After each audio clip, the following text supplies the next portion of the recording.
Hey adventurers! Today we are exploring Mackay, Idaho and the Mackay Mine Tour. Mackay's a small ATV UTV friendly town in south central Idaho. Valuable ore was discovered here in 1884, and over the years miners recovered over 1 million tons of gold, silver, and copper. The Historical Society has created a very interesting tour that will take you to a lot of the best mining locations where many of the structures have been restored.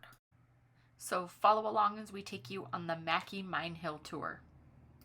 So here's the first stop on the mining tour. This is the hard rock mining exhibit. So they've had added to the exhibit since we were here last time we went in the building and checked that out, but they've added to it. So pretty cool here.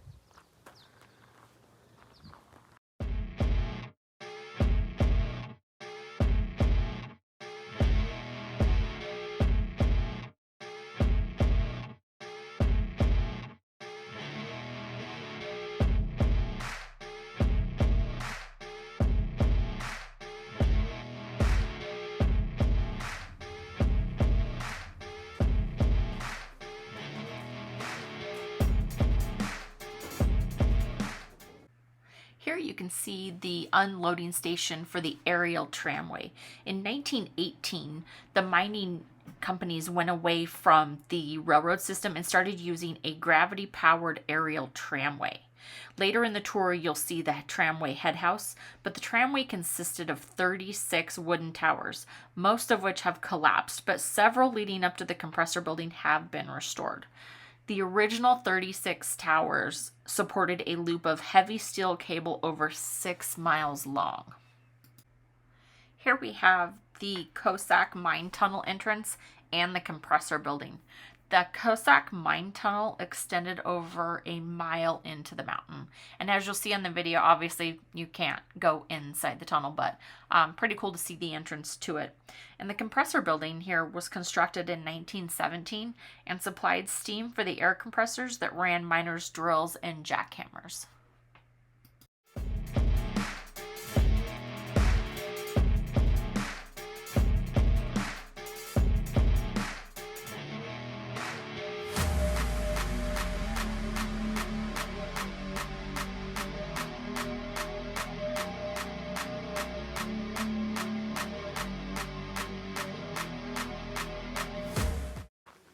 So here we are heading towards the Cossack tunnel, which was the longest and largest tunnel in the mountain. Of course, it is blocked off and you obviously can't get very far, but pretty cool to see.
Here we are at stop number 5, the Anderson family home site.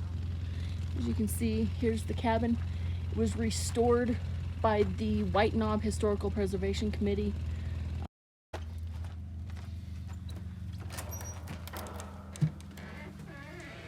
Very tall. What'd you do?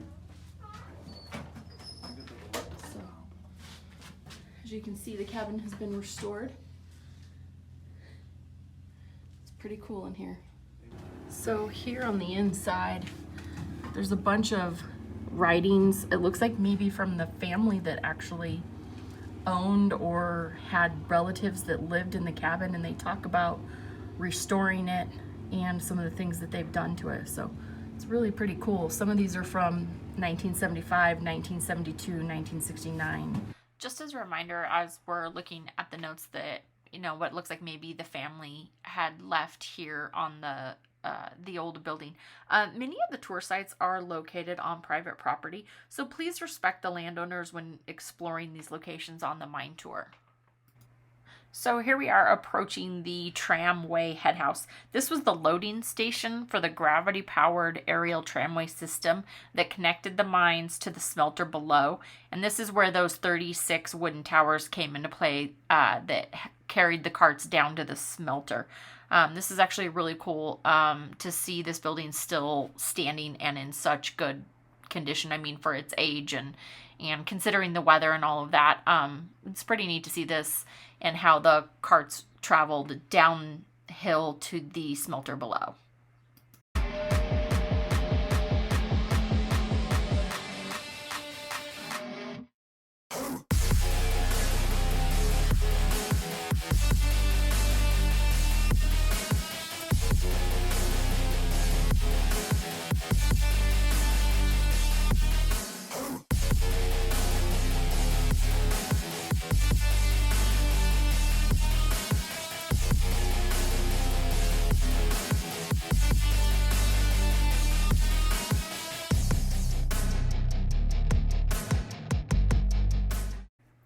So as you're driving around and doing the mine tour, there are some locations in the tour that you can take a car to, although most of the sites are best accessed via a high clearance four-wheel drive vehicle.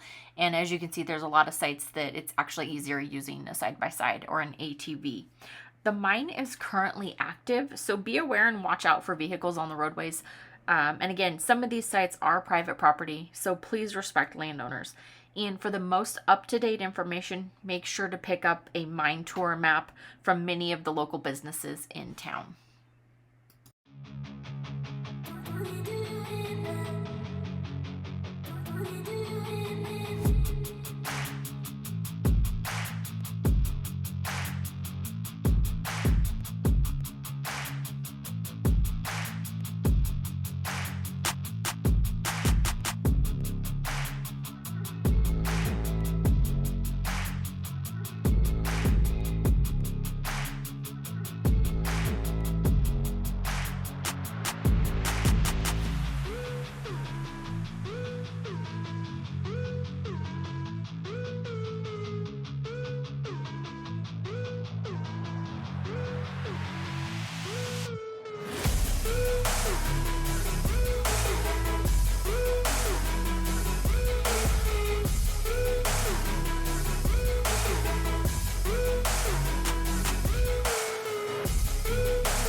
So here we are at the end of the road, at least if you are bigger than 50 inches.